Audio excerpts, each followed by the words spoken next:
నమస్తే, welcome to Neti Dhatri. నేను Pavan.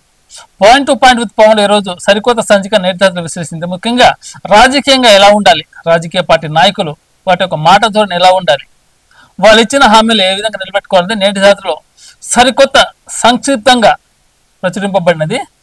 Point to పాయింట్లో చూసుకున్నట్టు ఇవాళ విపక్షాల వైఖరి మారాలి, బలమైన ప్రతిపక్షానికి సహేతుక సిద్ధాంతం అవసరం, కలగూరగంప రాజకీయాలలో వరిగిందేమీ ఉండదు, ప్రజల ఆలోచన ధోరణితో మార్పును గుర్తించిన విపక్షాలు, అధికార దహం తప్ప బలమైన నాయకుడేడి, ఉచితాలు మితిమీరి మునుగుతున్న రాష్ట్రాలు, ఒక వర్గం ప్రయోజనం కోసం మరో వర్గం బలి. ఇది విపక్షాల సెక్యులర్ సిద్ధాంతం. ఇక మన ఇండియాలో చెప్పుకుంటే రాజకీయాల గురించి అధికార దహం తప్ప బలమైన నాయకుడేడి. ఒక పార్టీ అధికారులు ఉంటే ప్రతిపక్ష నాయకుడు మాట్లాడే విధానం మారుతుంది. ఒకవేళ ప్రతిపక్ష వాళ్ళు అధికారులు ఉంటే ఇప్పుడు అధికారంలో ఉన్న వాళ్ళు తర్వాత ప్రతిపక్షం అయితే మాట్లాడే విధానంలో మార్పు ఉంటుంది. అలా కాకుండా ఉచితాలు మితిమీరి మునుగుతున్న రాష్ట్రాలు, మేము అధికారంలోకి వస్తే అడ్డమైన సంక్షేమ పథకాలు మీకు ఇస్తామని ప్రజలకు ఇచ్చే మాటలు వాగ్దానం ఏదైతే ఉందో ఆ ఉచిత హామీలతోటి రాష్ట్రాలు నిండా మునుగుతున్నాయి, అప్పులు ఊబిలో కూరుకుపోతున్నాయి. ఆ హామీల నెరవేర్చలేక కేంద్రం నుంచి చేసే నిధులు కూడా సరిపోక రాష్ట్రాలు అప్పుల ఊబిలో మునిగిపోతున్నాయి. ఆ అప్పుల వల్ల ప్రజలు ఇబ్బందులు పడుతున్నారు, నిత్యావసర వస్తువులు ధరలు పెరిగిపోతున్నాయి. మరి ఉచిత హామీలు అయితే ఎప్పుడైతే రాజకీయాన్ని ప్రకటిస్తారో అప్పుడు సామాన్యుడు బతకలేక బతుకుతాడు. ఇక ఒక వర్గం ప్రయోజనం కోసం మరో వర్గం బలి. ఇది మన తెలుగు రాష్ట్రాల్లో చెప్పుకుంటే తెలుగు రాష్ట్రాలు కాదు, టోటల్ ఇండియా వైడ్గా ఒక పార్టీ నాయకుడు ఒక వర్గానికి చెందితే ఆ నాయకుడిని భ్రష్టపట్టియాలి. ఒక వర్గం బాగుపడాలంటే ఇంకో వర్గం చెడిపోవాలి, లేకపోతే చచ్చిపోవాలి. అలాంటి రాజకీయాలు మన తెలుగు రాష్ట్రాలు కాదు, టోటల్ ఇండియా వైడ్గా ఉన్నాయి. ఇక తర్వాత చూసుకున్నట్టయితే మరాఠా యోధుడు జాతి వీరత్వానికి ప్రతీక ఛత్రపతి శివాజీ మహారాజ్. ఛత్రపతి శివాజీ మహారాజ్ చిత్రపటానికి పుష్పాంజలి ఘటించిన సీఎం రేవంత్ రెడ్డి. ఇంకా ఛత్రపతి శివాజీ గురించి ఎంత తక్కువ మాట్లాడుకున్నా అంత మంచిది. ఎందుకంటే ఆయన ఒక చరిత్ర, ఆయన ఒక కీర్తి రాష్ట్రాలే కాదు దేశ ప్రతి మూలల మనం చెప్పుకోవాలి. అలాంటి గొప్ప పోరాట యోధుడు. ఎందుకంటే ఒక్కరి గురించి చెప్పుకునేటప్పుడు మనకు అర్హత ఉండాలి. ఎందుకంటే అంత గొప్ప నాయకుడి గురించి చెప్పే అర్హత మనకు లేదనుకోవాలి. ఎందుకంటే వాళ్ళ యొక్క కీర్తి ప్రతిష్టలు అలాంటివి, వాళ్ళు చేసిన గొప్ప కార్యాలు, వారి యొక్క పోరాట పటిమ గురించి ఈరోజు దేశ రాజకీయాల్లో కానీ ఇటు స్కూల్లో చదివే పిల్లల్ని కానీ ఎవరిని అడిగినా కానీ ఛత్రపతి శివాజీ మహారాజ్ గురించి చెప్పమంటే గుక్క తిప్పుకోకుండా మాట్లాడతారు. అంత గొప్ప మహానుభావుడు, బ్రిటిష్ వారిని ఎదిరించిన సముచిత కండబలం గల గుండె ధైర్యం గల నాయకుడు ఛత్రపతి శివాజీ మహారాజ్. కష్టపడి పనిచేద్దాం, మళ్ళీ మనదే అధికారం. ఏప్రిల్ 27న బీఆర్ఎస్ బహిరంగ సభ ప్రకటించిన మాజీ ముఖ్యమంత్రి కేసీఆర్. ఇక చూసుకోండి, ఇక తెలంగాణలో యుద్ధాలు రాబోతున్నాయి త్వరలో, అతి త్వరలో. తెలంగాణ తొలి ముఖ్యమంత్రి, తెలంగాణ యోధుడు, తెలంగాణ సమర వీరుడు, తెలంగాణ కాంక్ష కేసీఆర్ గారు మళ్ళీ రాజకీయ రంగానికి సిద్ధమవుతున్నారు. ఇక చూడండి, ఇక అధికార పార్టీ నేతల దాహానికి కాంగ్రెస్ పార్టీకి కేసీఆర్ గారు చెక్ పెట్టడానికి ప్రజల ముందుకు వస్తున్నారు ఒక బహిరంగ సభతో. ఈ నెల 27న బీఆర్ఎస్ బహిరంగ సభ. ఇంక చూసుకున్నట్టయితే కాంగ్రెస్ పార్టీలో ఇప్పుడే అంతర్మదనం మొదలైతుంది. ఇక ఎందుకంటే గతంలో 9.5 సంవత్సరాలు ఏకదాటిగా తెలంగాణ రాష్ట్రాన్ని సాధించిన తర్వాత తెలంగాణ రాష్ట్రం ఎండిపోయిన రాష్ట్రాన్ని పచ్చగా మార్చారు. అలాంటి గొప్ప నాయకుని ప్రజలు పక్కన పెట్టారు. ఎందుకంటే రేవంత్ రెడ్డి మీద ఉన్న అభిమానంతో ప్రజలు పట్టం కట్టారు. మరి ఇప్పుడైతే కాంగ్రెస్ పార్టీకి ప్రజలు అంత వ్యతిరేకంగా ఉంది. మరి ఇదే అదునుగా చూసుకొని బీఆర్ఎస్ అధ్యక్షులు కేసీఆర్ గారు ఈ నెల 27న భారీ బహిరంగ సభతో ప్రజల మధ్యకు రాబోతున్నారు. ఇంకా కాంగ్రెస్ పార్టీలో అంతర్గతంగా కొమ్ములాట మొదలైనట్టు. ఇంకా ఎందుకంటే బీఆర్ఎస్ కేసీఆర్ గారి పేరు చెప్తేనే కాంగ్రెస్ పార్టీలో కొంతమంది నాయకులకు పట్టదు గిట్టదు. బీఆర్ఎస్ పార్టీలోనే బీఆర్ఎస్ కు పట్టిన గతే కాంగ్రెస్ కు పడుతుంది. ఎంపీ ఈటెల రాజేందర్ ఇంకా బీఆర్ఎస్ బాటలో కాంగ్రెస్ కూడా వెళ్తుందంటూ ఉచిత హామీలని, ఉచిత పథకాలని చెప్పి బీఆర్ఎస్ ఏదైతే చెప్పిందో ఇప్పుడు కాంగ్రెస్ కూడా అయ్యే చెప్పి ఇచ్చిన మాట మర్చిపోతుందని ఈటెల గారు గుర్తు చేస్తున్నారు. రైతులకు కేంద్రం శుభవార్త. 24న పీఎం కిసాన్ నిధుల విడుదల. జాతీయ స్థాయిలో నాయకులు రైతులకు కొన్ని మంచి కార్యక్రమాలు చేపట్టారు.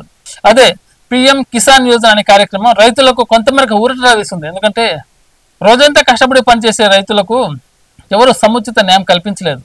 కానీ బీజేపీ పార్టీ అధికారంలోకి వచ్చిన తర్వాత కొంతవరకు రైతులకు పెట్టుబడి సహాయాన్ని అందిస్తుంది.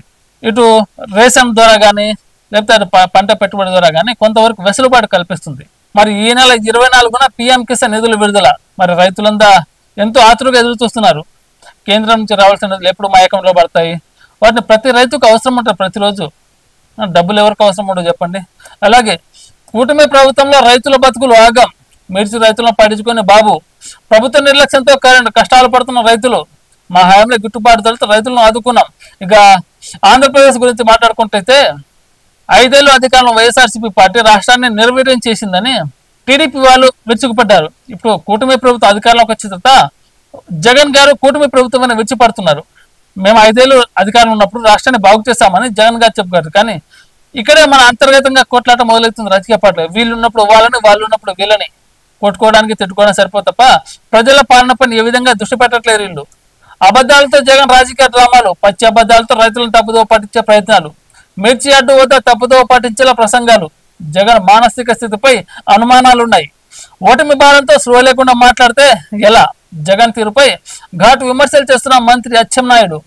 ఇంకా నెక్స్ట్ చూసుకున్నట్టయితే సీఎం రేవంత్ రెడ్డికి 4.20 లక్షల కోట్లు జరిమానా వేసినా తప్పులేదు. ఎందుకంటే ఎన్నికలలో ఏకదాటికి అనేక హామీలు ఇచ్చారు కాంగ్రెస్ పార్టీ. రైతు రుణమాఫీ అని, రైతు బంధు అని, అలాగే సంక్షేమ పథకాలు అన్ని ఇప్పటి వరకు కూడా కొన్ని పథకాలు రైతుల వద్ద కాదు కదా, కనీసం ప్రజల్లో కూడా వెళ్ళలేదు. బలమైన మాట చెప్పిన ముఖ్యమంత్రి ఈరోజు ఆ మాటల్ని నెరవేర్చలేకపోతున్నాడు. ఏదనంటే అప్పుల ఊబిలో రాష్ట్రం ఉంది. అప్పుల ఊబిలో రాష్ట్రం ఉన్నప్పుడు ఇన్ని పథకాలు, ఇన్ని సంక్షేమ పథకాలు ఇస్తామని జనాలకు వాగ్దానం ఇవ్వద్దు కదా. ఆ విధంగా కూడా 4.20 లక్షల కోట్లు జరిమానా వేసినా తప్పులేదని బీఆర్ఎస్ వర్కింగ్ ప్రెసిడెంట్, మాజీ ఐటీ శాఖ మంత్రి కేటీఆర్ గారు రేవంత్ రెడ్డి పైన దుమ్మెత్తి పోసే కార్యక్రమం ఎప్పటి నుంచి కాదు, గతంలో పార్టీ ఎప్పుడైతే కాంగ్రెస్ పార్టీ అధికారంలోకి వచ్చిందో అప్పటి నుంచే మొదలుపెట్టారు కాంగ్రెస్ పార్టీ మీద. ఎందుకంటే వాళ్ళు ఇచ్చిన హామీలని నెరవేర్చలేకపోతున్నారు. 5 రాష్ట్రాలకు వరద సహాయం నిధులు రిలీజ్ చేసిన మొత్తం 1,554.99 కోట్లు, ఏపీకి 608 కోట్లు, తెలంగాణకు 231, నాగాలాండ్కు 170, ఒరిస్సాకు 225, త్రిపురకు 288 కోట్లు 5 రాష్ట్రాలకు వరద సహాయాన్ని కేంద్రం రిలీజ్ చేసింది. గతంలో వర్షాలు పడ్డప్పుడు ప్రజలు చెల్లాచెదురైపోయారు. ఆ వర్షాలకు పంటలు ఖరాబ్ అయినాయి, పాడి పశువులు చనిపోయాయి, ప్రజలు అష్టకష్టాలు పడ్డారు. అప్పుడు కేంద్ర సహాయంగా ఏకంగా 1,554.99 కోట్లను కేంద్ర ప్రభుత్వం రిలీజ్ చేసింది ఈ 5 రాష్ట్రాలకు. ఇక వనపర్తి జిల్లాలో బర్డ్ ఫ్లూ కలకలం. 4,000కు పైగా చనిపోయిన కోళ్లు, సమాచారం ఇచ్చినా పట్టించుకునే అధికారులు. ప్రజలు ఇది మాత్రం జాగ్రత్తగా వినండి. ఇది వనపర్తి జిల్లా ఒక్క జిల్లా సమస్య కాదు, ఇది రాష్ట్ర వ్యాప్తంగా ఉన్న సమస్య. ఇది బర్డ్ ఫ్లూ తోటి అటు బ్రాయిలర్ కోళ్లే కాదు, నాటుకోళ్లు కూడా చనిపోతున్నాయి. అందుకే ఈ 1-2 నెలలు మీరు ఎంతవరకు అయితే చికెన్కి దూరంగా ఉంటారో అంత మంచిది ఆరోగ్యానికి. కోళ్లు చనిపోతున్నాయి కదా, మనని ఏం చేయలేకుండా తిని అంత నిర్లక్ష్యం చేయకండి. ఎప్పుడైతే మీరు నిర్లక్ష్యానికి గురవుతారో అప్పుడే మీ ప్రాణాలు మీరు అరచేతిలో పెట్టుకొని తిరగాల్సి వస్తాయి. కోళ్లు చనిపోతున్నాయి కదా, మనుషులకు మనకేం కాదు అనుకుంటే తప్పది. దయచేసి 1-2 నెలలు ఆగండి. ఈ చికెన్లను అసలు తినకండి. ఎందుకంటే ఒక్క మహబూబ్ నగర్ వనపర్తి జిల్లాలో కాదు, అది ఇటు తెలుగు రాష్ట్రాలు, ఆంధ్రప్రదేశ్లోను, ఇటు తెలంగాణలోను, అటు కర్ణాటకలోను ప్రతి రాష్ట్రంలో ఈ బర్డ్ ఫ్లూ అనేది ఒక వైరస్ లా పాకింది అనమాట. ఎన్నో లక్షల కోళ్లు చనిపోతున్నాయి. ఇంట్లో పెంచుకున్న నాటుకోళ్లు కూడా చనిపోతున్నాయి. బ్రాయిలర్ కోళ్లకు నాటుకోళ్లకు చాలా వ్యత్యాసం ఉంటుంది. నాటుకోళ్లకు ఇమ్యూనిటీ పవర్ అని చాలా ఉంటుంది. ఎందుకంటే ఇప్పుడు బ్రాయిలర్ కోళ్లు ఇంజెక్షన్ తోటి అలా బ్రతుకుతాయి, కానీ నాటుకోళ్లు సహజ సిద్ధంగా బతుకుతాయి. అలాంటి నాటుకోళ్లు చనిపోతున్నాయి అంటే ఒకసారి అర్థం చేసుకోండి ఆ వైరస్ యొక్క ప్రభావం ఎంతవరకు ఉంటుంది. అది ప్రజల పైన కూడా తన ప్రభావం చూపించవచ్చు. దయచేసి 1-2 నెలలు చికెన్కి ఎంత దూరంగా ఉంటే అంత మంచిది. అలాగే చేపలను తినండి, ఆరోగ్యం బాగుంటుంది, మీ కంటి చూపు మెరుగవుతుంది. పుష్కలమైన ఖనిజాలు చేపల్లో ఉంటాయి. మీ బాడీకి అవసరమైన ఖనిజాలు, విటమిన్లు చేపలలో పుష్కలంగా ఉంటాయి. దయచేసి ఈ 1-2 నెలలు ఆగితే మీరు చికెన్కి ఎంత దూరంగా ఉంటే అంత గొప్పగా మన జీవితాన్ని మనం నిర్మించుకోవచ్చు. బర్డ్ ఫ్లూ అనేది ఒక వైరస్ లా పాకుతుంది అనమాట. ఎంత దూరంగా ఉండే చికెన్కి అంత మంచిది.